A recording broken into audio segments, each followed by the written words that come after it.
बच्चों, ये पाठ जो है डिजिटल इंडिया के मूल भाव को लेकर लिखा गया है। यह एक निबंधात्मक पाठ है। इसमें वैज्ञानिक प्रगति के उन आयामों को छुआ गया है जिनमें हम एक क्लिक के द्वारा बहुत कुछ कर सकते हैं। आज इंटरनेट ने हमारे जीवन को इतना सरल बना दिया है कि हम भौगोलिक दृष्टि से एक दूसरे के बहुत निकट आ गए हैं। इसके द्वारा जीवन के प्रत्येक क्रियाकलाप सुविधाजनक हो रहे हैं। ऐसे ही भावों को यहाँ सरल संस्कृत में व्यक्त किया गया है।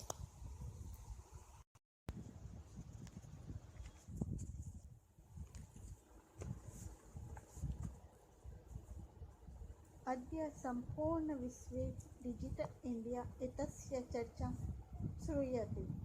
अस्य पदस्य कः भावः इति मनसि जिज्ञासा उत्पद्यते। कालपरिवर्तनेन स मानवस्य आवश्यकता अपि परिवर्तते। प्राचीनकाले ज्ञानस्य आदानं प्रदानं मौखिकम् आसीत्, विद्या च श्रुतिपरम्परायाः गृह्यते स्म। अनन्तरं तालपत्रोपरि भोजपत्रोपरि च लेखनकार्यम् आरब्धं।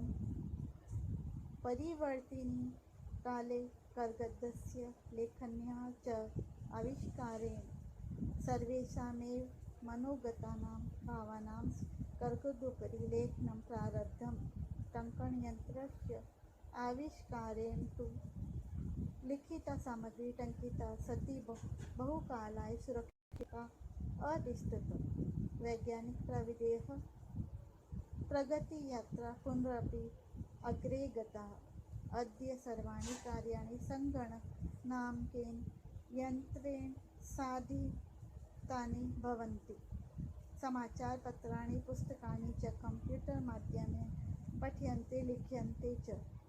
कर्गदोद्योग वृक्षाणाम् उपयोगेन वृक्षा कर्त्यन्ते स्म, परं सङ्गणकस्य अधिकाधिक प्रयोगेन वृक्षाणां कर्तने न्यूनता भविष्यति इति विश्वासः।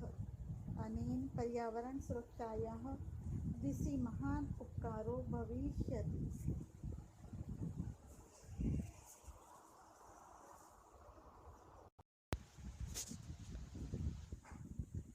तो बच्चों, अभी हमने संस्कृत का जो अनुच्छेद पढ़ा उसका हिंदी अर्थ है कि आज पूरे विश्व में डिजिटल इंडिया इस शब्द की चर्चा सुनी जाती है।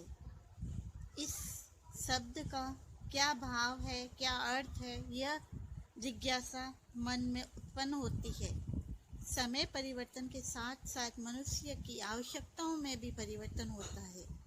प्राचीन काल में ज्ञान का आदान प्रदान मौखिक था और विद्या सुनने की परंपरा द्वारा ग्रहण की जाती थी। इसके पश्चात तालपत्र पर और भोजपत्र पर लेखन कार्य प्रारंभ हुआ। परिवर्तन के समय कागज और कलम के आविष्कार से सभी प्रकार के मन के भावों को कागज के ऊपर लिखना प्रारंभ हुआ। टाइपराइटर यंत्र का आविष्कार से तो लिखित सामग्री छपी हुई होने से लंबे समय तक सुरक्षित हो गई। वैज्ञानिक तकनीकी की प्रगति यात्रा फिर से आगे बढ़ गई। आज सभी कार्य कंप्यूटर नामक यंत्र के द्वारा किए जाते हैं। समाचार पत्र और किताबें कंप्यूटर के द्वारा पढ़ी और लिखी जाती है। कागज के उद्योग में वृक्षों का उपयोग होने से पेड़ काटे जाते थे, परंतु कंप्यूटर का अधिक से अधिक उपयोग होने से पेड़ों के कटने में कमी होगी, ऐसा विश्वास है। इससे पर्यावरण सुरक्षा की दिशा में महान उपकार होगा।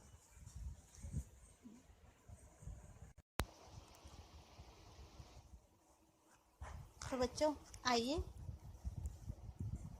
डिजी भारतम पाठ के अगले अनुच्छेद को पढ़ने का अभ्यास करते हैं।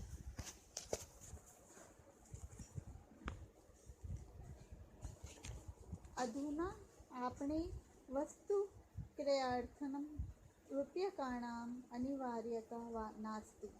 डेबिट कार्ड, क्रेडिट कार्ड इत्याद्याः सर्वत्र रूप्यकाणां स्थानं गृहीतवन्तः। वित्तकोषस्य चापि सर्वाणि कार्याणि सङ्गणकयन्त्रेण सम्पाद्यन्ते। बहुविधा अनुप्रयोगाः मुद्राहीनाय विनिमयाय सहायकाः सन्ति। इस अनुच्छेद का अर्थ है कि आज बाजार में वस्तु खरीदने के लिए रुपयों की अनिवार्यता नहीं है। डेबिट कार्ड, क्रेडिट कार्ड आदि ने सभी जगह रुपयों का स्थान ग्रहण कर लिया है। और बैंक का भी सभी कार्य कंप्यूटर के द्वारा ही किए जाते हैं। बहुत सारी एप्लीकेशन कैश के बिना ट्रांजैक्शन करने में सहायक होती है।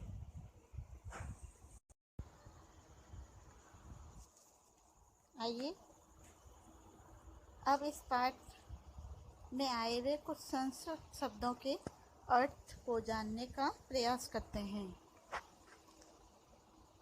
अद्य, अद्य का अर्थ होता है आज। श्रूयते, श्रूयते का अर्थ है सुनी जाती है। जिज्ञासा, जिज्ञासा यानी जानने की इच्छा। सह यानी साथ। मौखिकम, मौखिकम का अर्थ होता है मुख द्वारा। अनंतरम, अनंतरम का अर्थ है बाद में। विश्वे, विश्वे यानी संसार में। पदस्य, पदस्य का अर्थ होता है शब्द का। उत्पद्यते, उत्पन्न होती है। परिवर्तते, परिवर्तित होता है। श्रुति, श्रुति यानी श्रवण यानी सुनना। आरब्धम यानी आरंभ हुआ। परिवर्तिनी, परिवर्तन का। सर्वेशाम यानी सभी का। कर्गदस्य, कागज का। टंकण यानी छपाई। प्रारब्धम यानी प्रारब्ध हुआ।